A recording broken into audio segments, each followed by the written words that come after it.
तो चलिए दोस्तों, अब अपनी अगली बात कर लेते हैं। अब हमारी सारी की सारी ट्रांजैक्शंस बैंक से जुड़ी हुई होंगी, राइट। तो बैंक से जुड़े हुए जितने भी आपके सामने क्वेश्चंस आ सकते हैं, हम सबसे पहले उनका डिस्कशन करेंगे। जब हम बैंक बोलते हैं my dear friends, that means जो हमने बैंक में पैसा जमा करवाया हुआ है, we are talking about that. तो जब आप अपना पैसा बैंक में जमा करवा देते हो तो अल्टीमेटली आपको बैंक से पैसा लेना है इसीलिए वो हमारे लिए एसेट बन गया। ये पैसा बैंक से लेना तो एसेट है, इसीलिए इसको एसेट के रूप में हम देखते हुए इन सारी की सारी जर्नल एंट्रीज का काम करेंगे। जैसे कि लिखा है open a bank account with ₹1 lakh. तो ज़रा बताइए, बैंक में जब आप जाएंगे अकाउंट खोलेंगे तो सबसे पहले पैसा जमा कराना पड़ेगा। वो है क्या? बैंक में आपने पैसा जमा करवाया, आपके हाथ से कैश चला गया, लेकिन आपका एक बैंक अकाउंट ओपन हो गया जिसमें आपका पैसा जमा हो गया। तो ये क्या है जी? Bank account debit. बैंक नाम का एसेट तो बढ़ गया, लेकिन जो आपके हाथ में कैश था वो कैश नाम का एसेट रिड्यूस हो गया। करेक्ट। तो इसका मतलब बैंक में जब 1 लाख रुपए आपने जमा करवाया तो बैंक नाम का एसेट हमारा 1 लाख से बढ़ गया, और कैश हमारे हाथ में जो था, कैश नाम का एसेट, वो यहां पर रिड्यूस हो गया। चलिए, ये तो था बैंक अकाउंट ओपन करने का काम। लेकिन जब बैंक अकाउंट ओपन हो गया तो उसके बाद हमें बैंक में कैश डिपॉजिट भी तो करवाना पड़ेगा। अगर हमने बैंक में और कैश डिपॉजिट करवाया तब भी सेम बात है। तब भी इस केस में हमारे पास बैंक में तो पैसा जमा होना ही है, और जो पैसा जमा हो गया हम बोलेंगे कि पैसा हमने बैंक से लेना है तो एसेट है। तो बैंक में मान लीजिए हमने 50,000 रुपये और डिपॉजिट कर दिए, तो हमारे हाथ से, हमारी जेब से 50,000 का ये कैश चला गया। कैश नाम का एसेट यहां पर रिड्यूस हो गया और बैंक नाम का एसेट बढ़ गया, राइट। अब जरूरी तो नहीं बस कैश जमा करवाते जाओगे, कैश निकालोगे भी। तो cash withdrawn from bank for business use, हमने बिजनेस के इस्तेमाल के लिए जब वहां से कैश निकाला तो कैश विड्रॉ करने पर हमारा अब बैंक में पैसा घट गया, लेकिन हाथ में पैसा आ गया। और ये ध्यान रखिए, शब्द क्या लिखे हैं? बिजनेस के यूज के लिए निकाला है। तो बिजनेस का ही कैश था, बिजनेस के लिए निकाल लिया, यानी बिजनेस में कैश आ गया। और कैश नाम का एसेट बिजनेस में बढ़ गया, लेकिन बैंक अकाउंट में से तो वो पैसा निकल गया, हमारे अकाउंट में पैसा रिड्यूस हो गया। तो जो पैसा हमने बैंक से लेना था, हमने एसेट के रूप में दिखाया हुआ था, वो एसेट अब घट गया। करेक्ट। तो ये जब कैश विड्रॉ कर लिया हमने 30,000 रुपये, तो हाथ में कैश आ गया और बैंक अकाउंट में से वो 30,000 रुपये रिड्यूस हो गए, इसीलिए हमने बैंक अकाउंट को क्रेडिट कर दिया। तो बैंक में जब पैसा जमा कराया, एसेट बढ़ गया, तो बैंक अकाउंट को डेबिट कर दिया। बैंक से जब पैसा निकाल लिया तो वो पैसा घट गया और हमने उसे यहां पर क्रेडिट कर दिया, राइट। सो लीजिए, इसका भी काम हो गया समाप्त। अब आगे क्या लिखा है जी? लिखा है कैश विड्रॉन फ्रॉम बैंक। फिर से कैश विड्रॉ किया टू पे सैलरीज टू एम्प्लॉइज। बड़े ध्यान से समझने की जरूरत है कि अभी हमने सैलरी पे नहीं की, बस ये बताया जी क्योंकि सैलरी पे करनी है, उसी काम के लिए बिजनेस ने अपने बैंक अकाउंट में से पैसा निकाल लिया। तो अभी तो पैसा बिजनेस में आया ही है ना, पे तो नहीं किया सैलरी के लिए, तो केवल और केवल बैंक से पैसा निकालने की एंट्री होगी।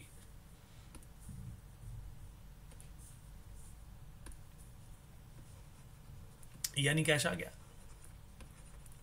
60,000 रुपए का एसेट बढ़ गया, लेकिन वही अमाउंट हमारे बैंक अकाउंट से भी कम हो जाएगा।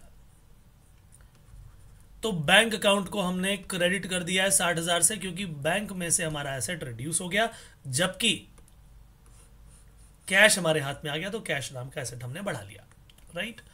Very very simple. अब लिखा है कैश विड्रॉन फ्रॉम बैंक, लेकिन लिख दिया है for personal use. This is very very important my dear friends. जब भी पर्सनल यूज की बात आएगी, इसका मतलब वो ड्राइंग्स है, और ड्राइंग्स करती क्या है? कैपिटल को रिड्यूस कर देती है, और ड्राइंग्स यानी डेबिट करेंगे उसे हम, कैपिटल रिड्यूस होने पर डेबिट होती है।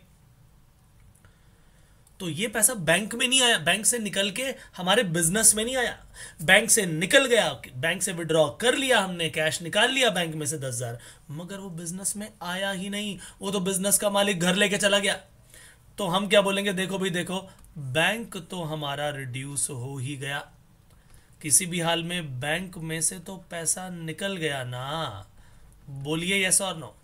10,000 रुपया बैंक से निकल गया, बैंक नाम का एसेट रिड्यूस भी हो गया, लेकिन वो पैसा बिजनेस में तो आया ही नहीं, वो पर्सनल यूज के लिए बिजनेसमैन ने पैसा निकाल लिया, वो लेकर चला गया, और जब भी वो पर्सनल यूज के लिए निकालेगा तो उसकी कैपिटल को हम रिड्यूस कर देंगे, और कैपिटल रिड्यूस होने पर डेबिट होती है। इसके लिए हम अकाउंट कौन सा खोल रहे हैं, ड्रॉइंग्स अकाउंट खोल रहे हैं, इसके कारण कैपिटल रिड्यूस हो रही है, इसीलिए हमने इसे यहाँ पर डेबिट कर दिया है। Very very very important. तो हमने यहाँ पर देखा जी पर्सनल यूज के लिए निकाला, इसीलिए इसे ड्राइंग्स लिख दिया गया।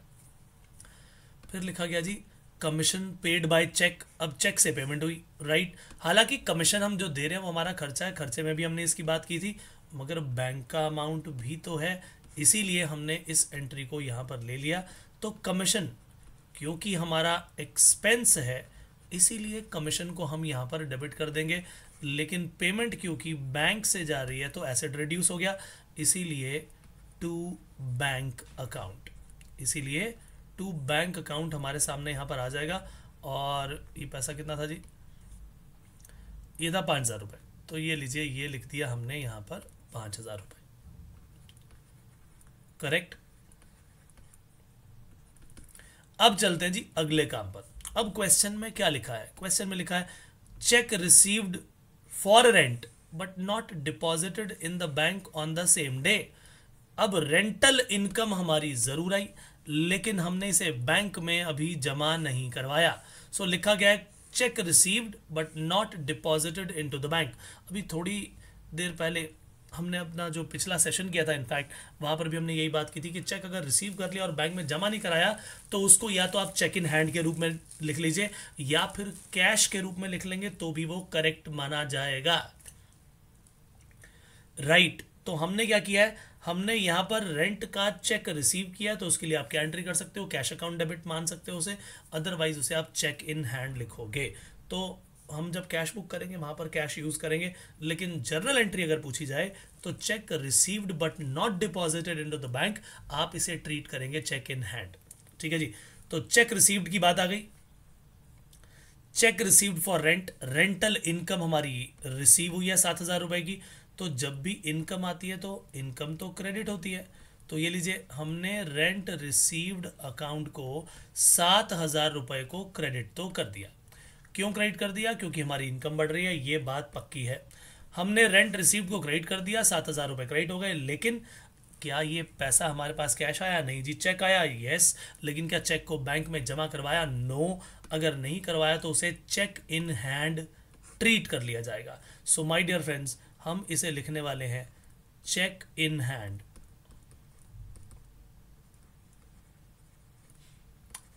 अकाउंट डेबिट 7,000 रुपये, और ये हमारा एसेट आ गया, ये एसेट हमारा बढ़ गया। तो cheque in hand account debit to rent received account, very very simple, ठीक है जी।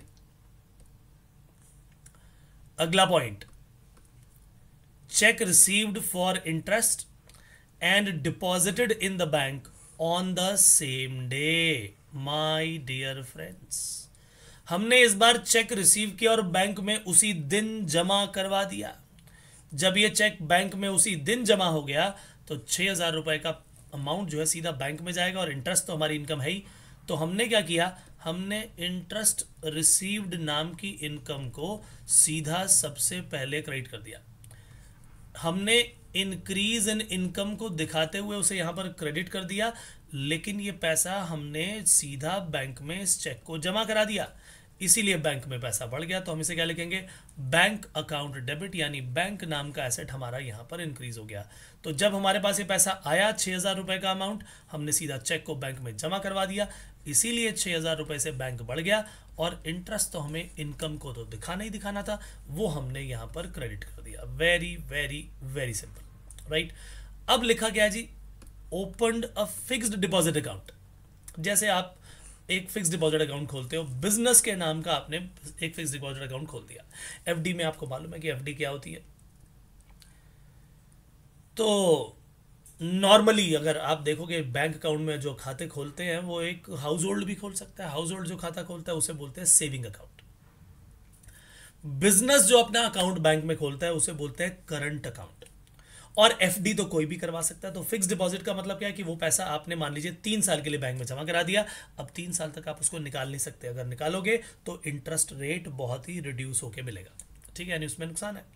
तो हम करते क्या है, हम कहते हैं जी चलो कोई बात नहीं, बिजनेस के अंदर ना पैसा ज़रा एक्स्ट्रा आया हुआ है, कोई यूज़ भी नहीं हो पा रहा, चलो एक काम करो इसकी एफडी करा दो।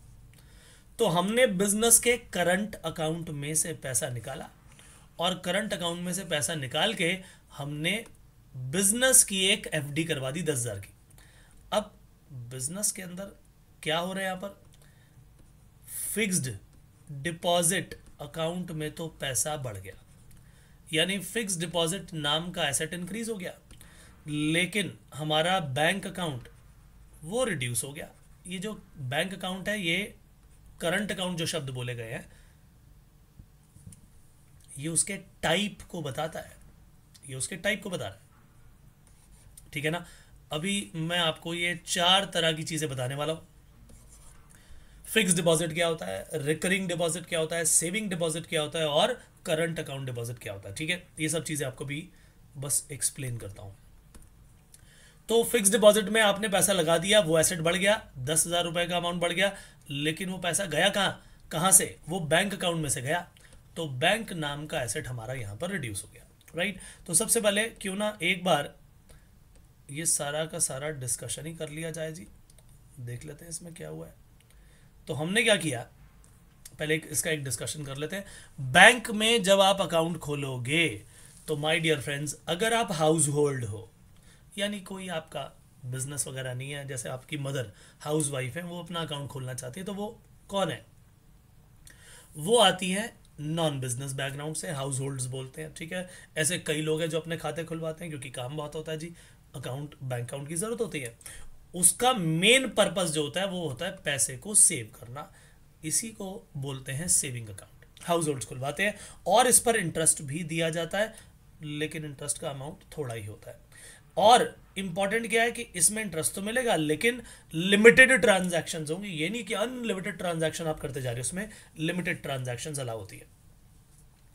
लेकिन बिजनेस की अगर मैं बात करूं तो बिजनेस के अंदर तो भैया रोज कई हजार ट्रांजैक्शन हो सकती, कई 100 ट्रांजैक्शन हो सकती है। तो उसमें अगर ऐसी लिमिट लग गई तो बिजनेस तो हो ही नहीं पाएगा। इसीलिए जो बिजनेसमैन होते हैं, बिजनेस के लिए जो अकाउंट खोले जाते हैं, माय डियर फ्रेंड्स, उनके लिए जिस अकाउंट को ओपन किया जाता है उसका नेचर होता है करंट अकाउंट। अब करंट अकाउंट के अंदर इंटरेस्ट जनरली तो गिवन नहीं, it is not given, generally ये इंटरेस्ट दिया नहीं जाता। मगर कुछ बैंक ऐसे हैं जो ये काम भी करते हैं, वो इंटरेस्ट भी दे देते हैं। बट क्योंकि ट्रांजैक्शंस इतनी ज्यादा होती हैं कि पैसा आया, पैसा फिर चला गया, पैसा आया फिर चला गया, तो उनके पास बचता ही नहीं है, उसके हाथ में कैश ही नहीं बचता, तो भला वो इंटरेस्ट कैसे दे। क्योंकि बिजनेस है ये उसका, बैंक का बैंकिंग बिजनेस क्या है कि बहुत सारे लोगों से ये पैसा इकट्ठा कर लिया, सेविंग में पैसा इकट्ठा हो गया, अब इनको देना है मैंने मान लो 4%, लेकिन आगे मैं लोन दे रहा हूं 13% पे, तो जो बच गया वो बैंक की इनकम, बैंक की इनकम ही तो है वो। और मान लीजिए आप लोगों ने एफडी करवाई और वो 7% पर एफडी मिल गई, बैंक ने आगे 13% पे लोन दे दिया, 6% जो बचा वो बैंक की इनकम। तो उसका काम यही है। लेकिन ये जो करंट अकाउंट का पैसा है ये तो जनरली आया गया, इसीलिए बैंक इस पैसे पर इंटरेस्ट नहीं कमा पाता, और अगर वो इस पर इंटरेस्ट कमा नहीं पाता तो आगे देता भी नहीं है, इसीलिए जनरली इस पर इंटरेस्ट नहीं देता। लेकिन असली मकसद क्या है कि यहां पर ट्रांजैक्शंस अनलिमिटेड होती हैं, जितना मर्जी आप करो। और उसके अलावा एक होती है जी ओवरड्राफ्ट फैसिलिटी। मैंने ओवरड्राफ्ट फैसिलिटी के बारे में भी आपको बताया था कि आपके अकाउंट में वैसे मान लीजिए आपने 1 लाख रुपया जमा किया तो आप 1 लाख रुपया ही निकाल पाओगे, लेकिन अगर आपने बैंक से एक सर्विस ले ली, एक फैसिलिटी ले ली, ओवरड्राफ्ट फैसिलिटी, तो एक तरह से वो लोन की फैसिलिटी होगी। 1 लाख के आपकी मान लो बैंक के अंदर अमाउंट जो है वो बढ़ा हुआ है और आपने चेक काट दिया 3 लाख का, 2 लाख रुपए की कमी है, 1 लाख रुपए आपके बैंक अकाउंट में से निकालने के बाद जो 2 लाख रुपए की कमी है वो बैंक अपनी जेब से दे देगा। आपका चेक वो बाउंस नहीं होने देगा, डिसऑनर नहीं होने देगा। ऑनर का मतलब पेमेंट हो जाना, डिसऑनर का मतलब पेमेंट ना होना। बैंक कहेगा ठीक है जी, आपने इस फैसिलिटी के लिए अप्लाई किया हुआ है तो हम आपको ओवरड्राफ्ट फैसिलिटी देंगे, और ऐसी सिचुएशन में अगर चेक का अमाउंट आपने ज़्यादा इशू कर भी दिया और आपके अकाउंट में पैसा कम है तो वो हम अपनी जेब से देंगे, और जितने टाइम के लिए वो पैसा हमने आपको दिया हुआ है उस पर हम आपसे इंटरेस्ट चार्ज कर लेंगे। ये सारे बेनिफिट किसमें मिलते हैं? करंट अकाउंट में मिलते हैं। एफडी कोई भी करवा सकता है, ये लॉन्ग टर्म के लिए आपने पैसा जमा करा दिया, सिंगल शॉट इन्वेस्टमेंट होती है, एक ही बार में आपने सारा वो पैसा जमा करवा दिया और इस पर हायर रिटर्न मिलता है देन सेविंग। जैसे सेविंग पर 4% मिलेगा तो इसमें आपको 7% मिल जाएगा। ज्यादा क्यों मिल रहा है? क्योंकि आप इसे एक पर्टिकुलर टाइम पीरियड तक निकाल नहीं सकते, और इसका मतलब वो पैसा बैंक के पास अवेलेबल हो गया to give away as a loan. Higher rate पे इंटरेस्ट का जो वो लोन देंगे उस पर कमाई करेंगे और आपको भी बचा हुआ दे देंगे कुछ। उसके अलावा एक और चीज होती है जी, फिक्स डिपॉजिट के अलावा, जिसे बोलते हैं रिकरिंग डिपॉजिट यानी आरडी। इसमें इन्वेस्टमेंट जो है मंथली की जाती है, हर महीने आपने इसमें पैसे जमा करा दिया। एफडी में सिंगल शॉट इन्वेस्टमेंट है, लेकिन रिकरिंग में क्या होता है, आप हर महीने की एक अमाउंट बना लेते हो जी, मैं हर महीने 3,000 जमा कराऊंगा, this is called recurring deposit, और इसमें सेविंग से ज्यादा इंटरेस्ट मिलता है। ठीक है, लेकिन इसमें हो सकता है एफडी से पैसा कम मिले, इंटरेस्ट कम मिले, राइट। तो ये सारी की सारी कहानी थी। और एक चीज इस बीच में आपको और बता देता हूं कि मान लीजिए कि एक व्यक्ति ने 2 जगह अकाउंट खोले हुए हैं, उस बिजनेस ने 2 जगह अकाउंट खोले हुए हैं। कोई भी एक व्यक्ति भाई 2 जगह अकाउंट खोल सकता है, बिल्कुल आसान चीज है ये। तो अकाउंट नंबर 1 जो है, मान लो वो पंजाब नेशनल बैंक में है जी, और अकाउंट नंबर 2 बंदे ने खोला हुआ है आईसीआईसीआई में। जो पीएनबी का अमाउंट है उसने पीएनबी में से एक अमाउंट निकाल के आईसीआईसीआई में जमा करवा दिया, तो जो पैसा था, वो जो मनी था पीएनबी में तो रिड्यूस हो गया, लेकिन money in ICICI bank will increase. तो पैसा जब पीएनबी के बैंक अकाउंट में है, भाई बैंक अकाउंट तो खोला ही हुआ है ना, ये भी एक बैंक अकाउंट ही है, और आईसीआईसीआई में भी बैंक अकाउंट ही है तो बिजनेस के दोनों अकाउंट, और एक अकाउंट में से निकाल के बिजनेस के लिए तो एसेट है, ये भी एसेट है। अगर पीएनबी में से पैसा निकाल लिया तो एसेट घट गया, तो पीएनबी का करंट अकाउंट जो है एसेट रिड्यूस हो जाने के कारण उसे क्रेडिट कर दिया जाएगा, और आईसीआईसीआई में पैसा चला गया तो आईसीआईसीआई के करंट अकाउंट में पैसा बढ़ जाएगा, एसेट बढ़ने पर डेबिट होता है। तो इसकी जो जर्नल एंट्री बनेगी वो क्या बनेगी? आईसीआईसीआई करंट अकाउंट डेबिट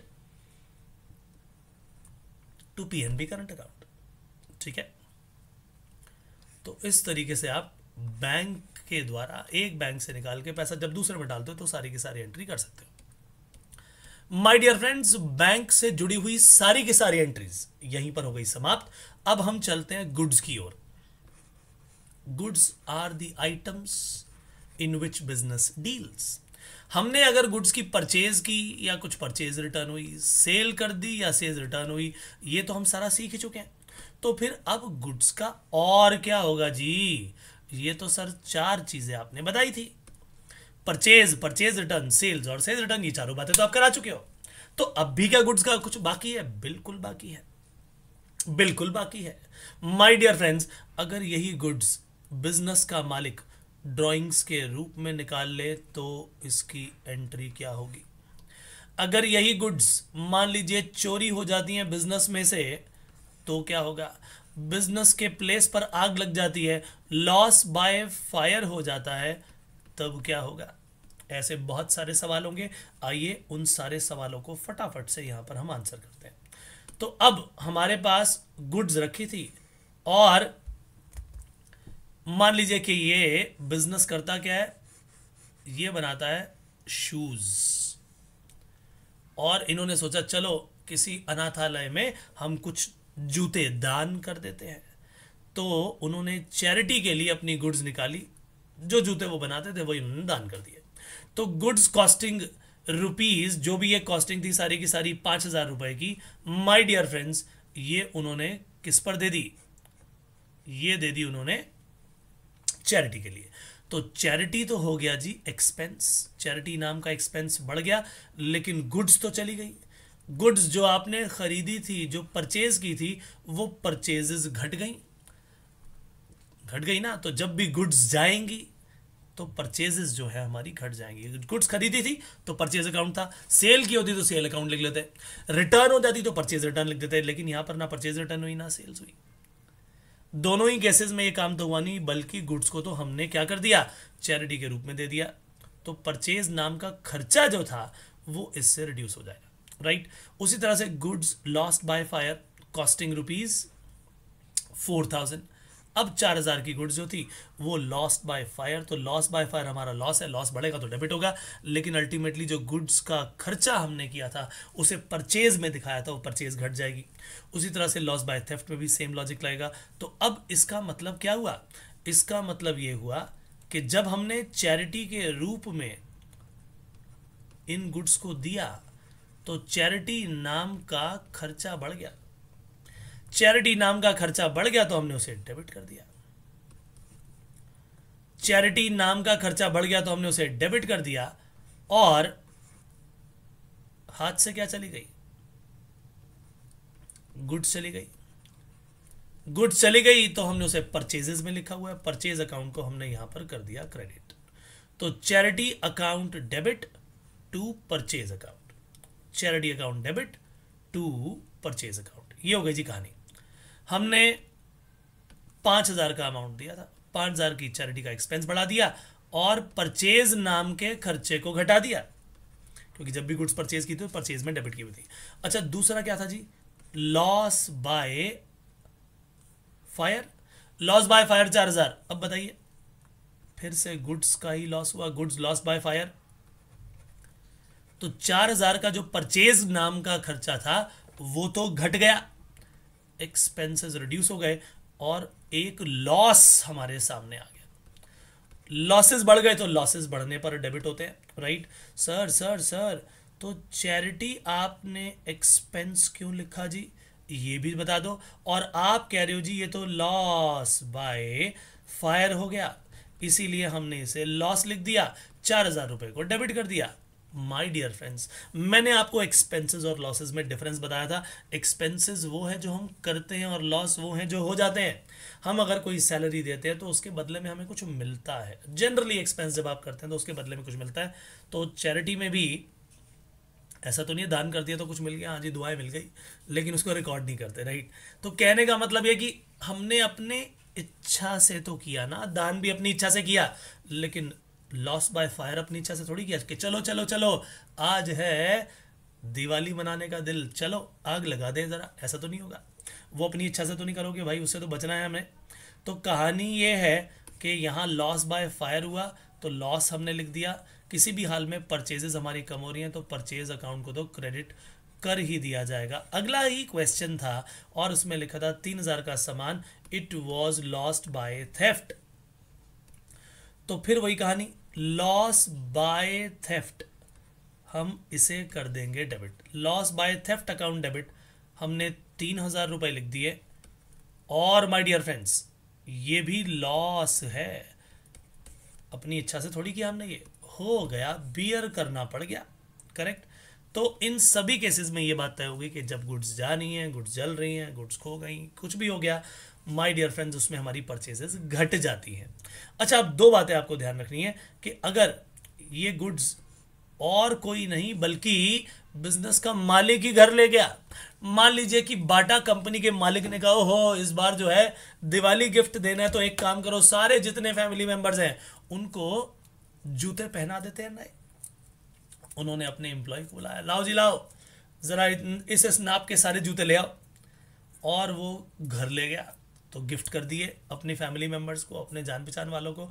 तो माय डियर फ्रेंड्स बिजनेस में से क्या चला गया, बिजनेस में से गुड्स चली गई, जो परचेजेस की थी वो चली गई, और हमेशा कॉस्ट को ही देखा जाएगा। 2,000 की कॉस्ट उनकी आई थी उनको बनाने में, और वही 2,000 की कॉस्ट चली गई। तो माय डियर फ्रेंड्स यहां पर कहानी ये आ गई, यहां पर कहानी ये आ गई कि इस सिचुएशन में ड्राइंग्स जो है हमारे सामने वो आ गई हैं। क्यों ड्राइंग्स आ गई जी, क्योंकि पर्सनल यूज आ गया। इसीलिए क्या कर दिया जाएगा, ड्रॉइंग्स अकाउंट को डेबिट कर दिया जाएगा। और गुड्स कितने की चली गई, 2000 की गुड्स चली गई, तो 2000 का हमारा जो खर्चा है वो 2000 का खर्चा घट गया। इसीलिए परचेजेस अकाउंट को हम यहाँ पर क्रेडिट करने वाले हैं। तो ड्राइंग्स को डेबिट क्यों किया, क्योंकि इसके कारण कैपिटल रिड्यूस हो जाती है और परचेजेस जो है, परचेज नाम का खर्चा भी हमारा यहाँ पर घट गया, राइट। तो चलिए, goods costing ₹1000, sale price 2000, given away as charity. My dear friends, यहां पर भी चैरिटी वाला ही पॉइंट आ गया, लेकिन अंतर क्या है, एक कॉस्ट दी हुई है और दूसरा सेलिंग प्राइस दिया हुआ है। तो सवाल ये आता है कि हमने जब जर्नल एंट्री करनी है तो हमने कॉस्ट प्राइस से करनी है या सेल प्राइस से करनी है। माय डियर फ्रेंड्स, इसे किया जाएगा कॉस्ट प्राइस से, क्योंकि जितनी कॉस्ट बिजनेस को आई है उतनी ही गई है, सेलिंग प्राइस नहीं गया। तो ध्यान रखिए, goods given away as charity, तो इसकी एंट्री वही होगी, charity account debit to purchase, मगर 1000 से। Goods lost by fire 3000 costing थी, 4000 selling price, loss by fire debit to purchase, यही आएगा। लेकिन क्या आएगा, कॉस्ट या sale price? My dear friends, 3000 की कॉस्ट से एंट्री होगी। Goods withdrawn for personal use, जिसकी कॉस्ट 2000 थी, सेलिंग प्राइस 3000, हमें सेलिंग प्राइस से कोई लेना देना नहीं है। गुड्स विड्रॉ की तो जर्नल एंट्री क्या आएगी, drawings account debit to purchase account, लेकिन कॉस्ट से। सो माय डियर फ्रेंड्स, ये थी वो सारी की सारी जर्नल एंट्री। जैसे कि मैंने आपको बताया, हमें कॉस्ट लेनी है, charity account debit to purchase account 1000, loss by fire account debit to purchase account 3000, drawings account debit to purchase account 2000 रुपए। अब ये लिखे होने का थोड़ा फायदा हो गया, क्योंकि इसके अंदर मैंने आपको पहले ही समझा दिया था, इसीलिए दोबारा लिखने की इसे कोई आवश्यकता नहीं है। तो ये 7 की 7 एंट्रीज हमारी यहां पर हो गई हैं समाप्त। माय डियर फ्रेंड्स, ये एंट्रीज जब आपने कर ली तो ये लेवल 1 कंप्लीट हो गया। लेवल 1 को कर लो पूरी तरह से शानदार तरीके से, पक्का करके ना, लिख लिख के देख लो, एक एक एंट्री को 4-4, 5 बार, 10-10 बार देख के देख लो, उसे बार बार पढ़ के देख लो, एक बार क्वेश्चन लेके फटाफट से उसके आंसर करके देख लो, स्पीड बना लो। जब वो काम हो जाए तभी लेवल 2 का लेक्चर देखोगे आप, वादा करो, ठीक है जी। तो यहां पर लेवल 1 पूरा का पूरा समाप्त हो गया जर्नल एंट्रीज का। ये सारा का सारा खेल फिर से शुरू होगा लेवल 2 में, फिर asset, expense, liability, income, capital, दोबारा से सारी बातचीत होगी, लेकिन थोड़ी लेवल 2 की एंट्रीज आएंगी। लेकिन वहां जाने से पहले लेवल 1 पक्का करिए, तभी आप अगला सेशन देखेंगे। आज के लिए इतना ही, मिलेंगे नेक्स्ट सेशन में, तब तक के लिए दीजिए इजाजत, bye bye, take care and God bless you, thank you so much.